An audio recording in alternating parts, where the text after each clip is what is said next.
ലൈഫിലേക്ക് ഞാനൊരു കൊച്ചു മോണോ ആക്ട് സമർപ്പിക്കാൻ പോവുകയാണ്. അമ്മേ അമ്മേ, എന്റെ സോക്സ് എവിടെ? ബെൽറ്റ് എവിടെ? അതൊക്കെ അവിടെ ഇപ്പുണ്ടാവും. ബസ് ഇപ്പോൾ വരും, വേഗം റെഡി ആവും.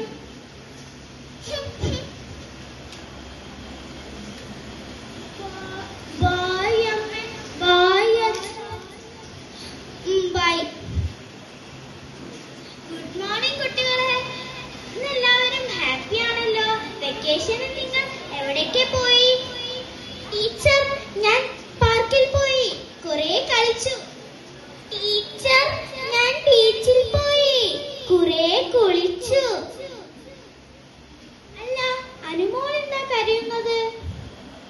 ടീച്ചർ, എന്റെ അമ്മയും അച്ഛനും എന്നെ എവിടെയും കൊണ്ടുപോയിട്ടില്ല. കരയണ്ടാട്ടോ. അമ്മേ, എനിക്ക് വിശക്കുന്നു. ആ, അവിടെ ചായയും ബിസ്ക്കറ്റും എടുത്തു വെച്ചിട്ടുണ്ട്. എന്നൊരു ചായയും ബിസ്ക്കറ്റും ഉണ്ടാവുള്ളൂ. ആ അപ്പുവിന്റെ വീട്ടിൽ അവന്റെ അമ്മ അവൻ എന്തൊക്കെയാ ഉണ്ടാക്കി കൊടുക്കാന്നറിയോ? അമ്മ എന്താ എനിക്ക് ഒന്നും ഉണ്ടാക്കി തരാത്തെ? പോയിരുന്ന് കഴിക്ക്.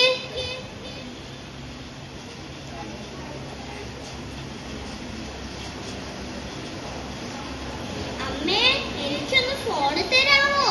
കാർത്തു കാണാനാ. പൊടി, നിന്റെ ഒരു കാർത്തു. ഹലോ, ആ അനുക്കുട്ടിന്റെ ടീച്ചറാണോ? നാളെ വരണമെന്നോ?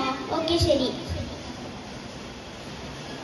നീ എന്താടി കാണിച്ചു വെച്ചേ? നിന്റെ ടീച്ചറെ അപ്പൊ വിളിച്ചേ? ഞാനൊന്നും ചെയ്തില്ലല്ലോ.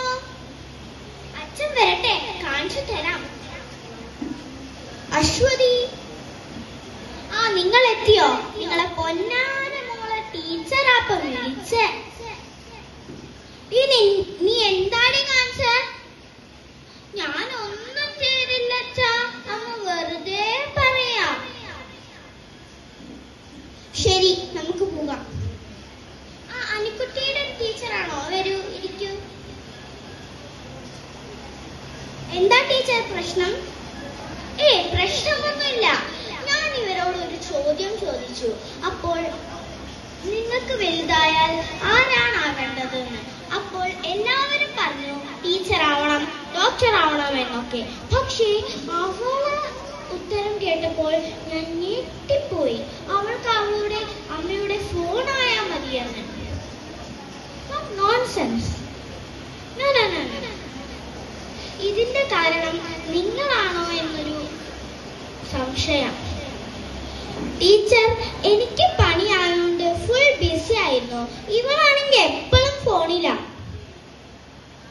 ടീച്ചർ, എന്റെ മോളെ വിളിക്കാൻ. ആ ഫോർത്ത് സീറ്റ് അനുവിനെ പോയി വിളിച്ചിട്ട് വാ. മോൾക്ക് എന്താ വേണ്ടേ? മോൾ പറയ്. എനിക്ക് അമ്മയും